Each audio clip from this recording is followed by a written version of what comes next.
যত দূর চোখ যায় কেবল ধ্বংসস্তূপ। দীর্ঘ হচ্ছে লাশের সারি। আফগানিস্তানের পূর্বাঞ্চলে রোববার গভীর রাতের শক্তিশালী ভূমিকম্পে নিহতের সংখ্যা ১৫০০-এর কাছাকাছি। আহত মানুষের সংখ্যা কয়েক হাজার। ক্ষতিগ্রস্ত নাঙ্গারহার প্রদেশের কর্মকর্তা শাহ মাহমুদ জানিয়েছেন, ধ্বংস হয়ে যাওয়া ঘরবাড়ির সংখ্যা ৮,০০০-এর বেশি। ভূমিকম্পটি গভীর রাতে হওয়ায় অধিকাংশ মানুষ ঘুমন্ত অবস্থায় ছিলেন, ফলে হতাহতের সংখ্যা আরও বাড়তে পারে বলে আশঙ্কা করা হচ্ছে।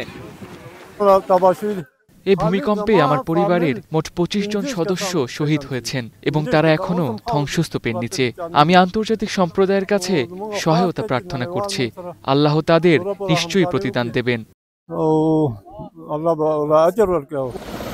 ভূমিকম্পে হতাহতদের মধ্যে অধিকাংশই কুনার প্রদেশের। উদ্ধার কর্মীরা এখনও ধ্বংসস্তূপে আটকে থাকাদের বের করার জন্য প্রাণপণ চেষ্টা করছেন। রোববার রাতে ভূমিকম্পের পর আমাদের গ্রাম থেকে প্রায় ২০০ আহত মানুষকে হেলিকপ্টারে করে হাসপাতালে নিয়ে যাওয়া হয়েছে। এখনো প্রায় ৩০০ থেকে ৩৫০ জন ধ্বংসস্তূপের নিচে চাপা পড়ে আছে। সবাই মিলে উদ্ধারের চেষ্টা করছি। আফগানিস্তানের এই চরম বিপদের সময় সবকিছু নিয়ে পাশে থাকার ঘোষণা দিয়েছে বেশ কয়েকটি দেশ। সমবেদনা প্রকাশ করে বার্তা দিয়েছে ভারত, পাকিস্তান, চীন, তুরস্ক ও আজারবাইজান। এর মধ্যে ১,০০০ তাঁবু ও ১৫ টন খাবার পাঠিয়েছে ভারত।